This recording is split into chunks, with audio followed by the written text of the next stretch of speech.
और बड़ी जानकारी ग्रेटर नोएडा से सामने आ रही है। जीएसटी कंसल्टेंट के साथ वसूली का मामला सामने आया है। 7 घंटे कार में बंधक बनाकर के 29 लाख वसूले।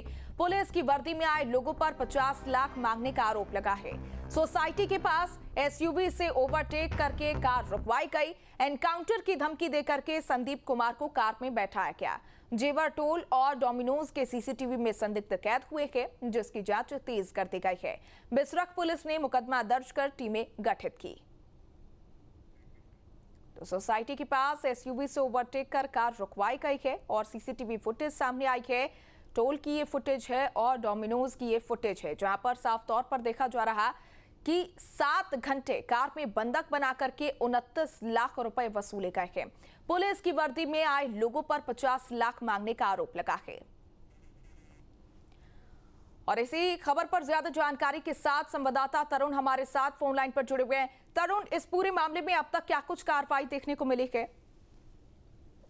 जी बिल्कुल, ये ग्रेटर नोएडा का मामला है, जहां व्यापारी से जीएसटी अधिकारी बनने के बाद जहां कहीं ना कहीं उनके साथ पुलिस की वर्दी में भी जो लोग थे साथ में, कहीं ना कहीं उन्हें पूरी तरीके से कार के अंदर बंधक बनाया और गाड़ी के अंदर बिठाकर उनसे लगातार पैसे की डिमांड होती रही। लगातार कहीं ना कहीं साफ तौर पर जो पीड़ित परिवार था वो डरा सहमा होता। अपने भाई को फोन करने के बाद 29 लाख रुपए देने का जो व्यापारी है जीएसटी अधिकारियों को पैसे देने का आरोप लगाया था, जिसके बाद इस मामले में पुलिस ने मुकदमा दर्ज किया। बिसरख पुलिस ने मुकदमा दर्ज किया। जब इस मामले में जांच पड़ताल की गई तो जेवर टोल से जो आते हुए सीसीटीवी में दिखाई दे रहे हैं, जो बिल्कुल इस समय न्यूज स्टेट एक्सक्लूसिव तस्वीर दिखा रहा है, जो दर्शकों को बता रहा है कि ऐसे लोगों से सावधान रहें। ये कार से आते हैं, इसी कार से आते हैं और पूरी तरीके से जीएसटी अधिकारी बनने के बाद पूरी तरीके से उन लोगों को डरा धमका कर और अपने भाई को, जब व्यापारी को बंधक बना लिया जाता है, अपने भाई को फोन कर, जो व्यापारी था उसे फोन करने के बाद पैसे देते हैं। 29 लाख रुपए पैसे देने के बाद वहां से वो चले जाते हैं, फरार हो जाते हैं। इस मामले में बिसरख पुलिस मुकदमा दर्ज करती है। पुलिस मामले की जांच में जुड़ जाती है।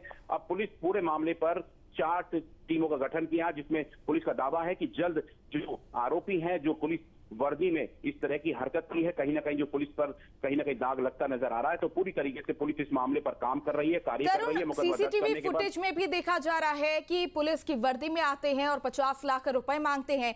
क्या आरोपियों का जीएसटी विभाग या फिर पुलिस से कोई वास्तविक कनेक्शन भी सामने आया है, या फिर ये पूरी पहचान फर्जी बताई जा रही है?